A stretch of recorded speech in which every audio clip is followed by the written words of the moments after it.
you look at something and you judge and say, well, that's good, but you experience no desire for it, it has no attraction to you, that means you really haven't seen its good.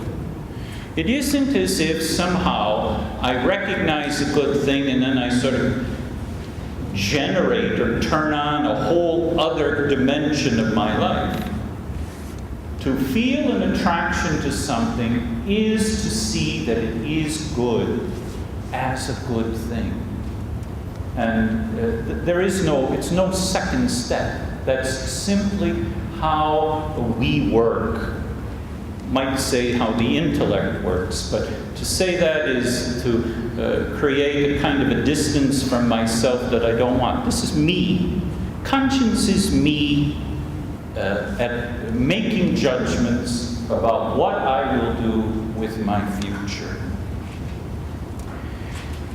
Now, not only do I see some doable good thing as good, but I see it as having a claim on me. Not only is this desirable, to go out there today, and as I face the possibility of telling the truth, or maybe getting a little extra money by telling a lie, not only do I see that I desire, it's desirable not to tell the lie, but I experience that good of being honest, of not being a liar, as having a claim on me. So there's really sort of three things going on at once. I see a good thing, I see the good thing is good, therefore I desire it, and I see that this desirable good thing has a claim on me. It puts me under an obligation. And I think that this dimension of conscience is exactly the force. This is the source of the energy for the claim of conscience, what the Declaration calls the claim my conscience makes upon me.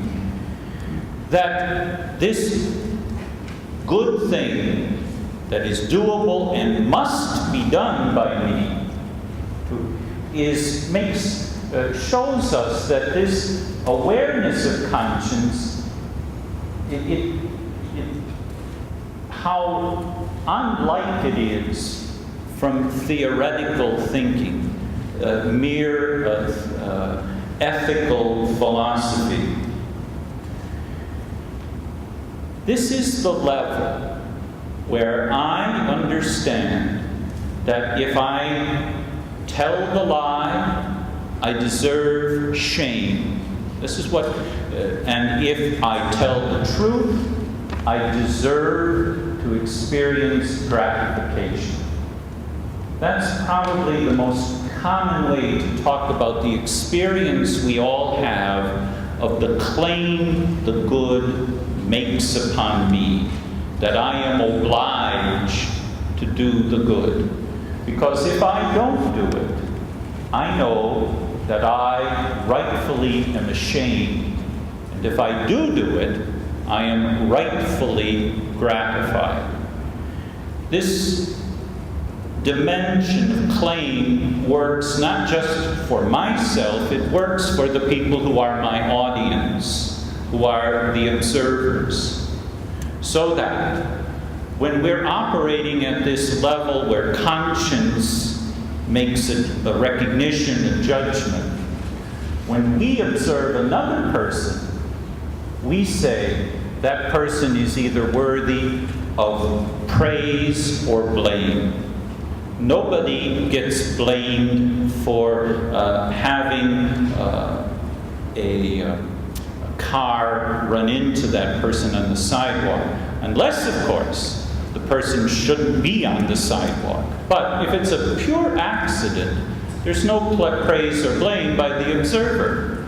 And likewise, there's no shame or gratification by the agent. this shame or gratification occurs, that it happens manifests the fact that the doable good makes a claim on me.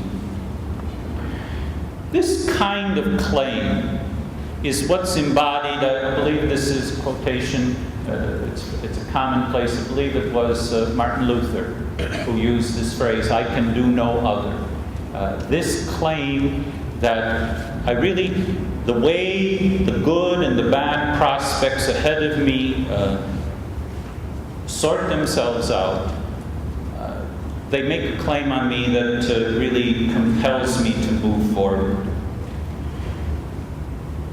The force of conscience lies in this fact, that it is good or bad for me to act thus or so. It is not just this good that is presented to me as something out there, but it is about what will make me good or what will make me bad. Because in action, the principal result of whatever moral action happens is a change in me. Not so much the way I change my world, but the way I change myself. This future that lies ahead of us, yes, we shape our world, we shape our environment, but the reality for which each of us has the greatest responsibility to shape is ourselves. And this is the principal result of ethical activity, is how I change myself for the better or how I change myself for the worse. It is good for me or bad for me to act thus or so. And in this judgment, I see that the good I could achieve or ought to achieve is part of the absolute good. And sometimes the good that calls out to me to be recognized and to be done is so integral a part of the absolute good that to injure this good reality that calls out to me to advance it, if I refuse or I injure this good, I injure goodness itself. And at that level, I am profoundly bound in my conscience. This is what we were taught in our basic catechesis about mortal sin. This is the nature of mortal sin. It is about injuring through my activity a good that is so bound up with goodness itself that if I fail, if I injure this good, that somehow I have broken off my relationship with goodness itself. And it is this, it's recognizing these things, that these are the achievements that are at play when we use our consciences, when we make moral judgments. Now, let me talk a little bit about what conscience is not. I've already said one thing it isn't. It isn't about being an ethical philosopher. It's not having a PhD in ethics. It's not having the STD in moral theology. Secondly, conscience is not a feeling. Now, feelings help. If I have feelings that are accurate, when my feelings are on the mark, when what feels right to me is in fact what is right, then feelings are a great help. And St. Thomas says, actually, they're almost indispensable for a sound ethical life. We have to not just train our thinking, but we have to train our feeling. But It is about recognizing, and it's a recognizing that is aided by our feelings, but for which feelings do not substitute. Third thing, conscience is not delegatable. In other words, Adolf Eichmann has no place to stand. At the end of all of those trials, the whole Western world repudiated the notion that it's okay to say, I was just following orders. There is no way that for a mature human being, that conscience can be delegated. I can't stand apart from who I am. And another way to say this is, you can't take a bye in the matter of conscience. No one can simply look at the future and say, I choose not to participate in shaping my life. It's not possible.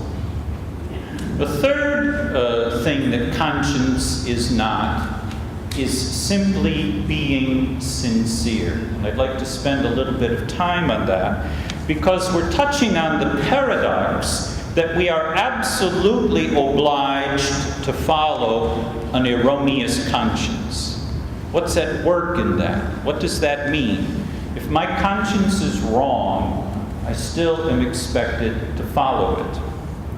In other words, I must obey my conscience. I can't abdicate my responsibility. I can't let somebody else, quote, impersonate, close quote, me. That would mean that I seek to be no longer present in the world of human affairs as an agent, as a responsible agent. However, the self that judges, the I, the agent, has to be an agent of truth, not just an agent of whatever I choose to think is the truth. So, while I might be responsible to act in accord with an erroneous conscience, I have a prior responsibility to form my conscience truthfully. And if I am in error about my conscience because I failed to be responsible in forming a true conscience, then I bear the responsibility for the bad choices I make as a result of my erroneous conscience. Yes, somebody who kills another driver because the injuring driver is drunk, in some sense, is not as responsible as someone who did that act deliberately. But the drunk driver is responsible for being drunk, and therefore responsible for what happens because of what she did, what he did, when the person is drunk. So this is the best analogy I can give you about what it means that we have to follow an erroneous conscience. We are responsible for the bad judgments we make. Now we have to act in accord with them, but we can have either greater or lesser responsibility for being in error about that. Sometimes error really isn't so very much my own responsibility. It's what we mean by invincible ignorance. There can be a lot of excusing reasons for that.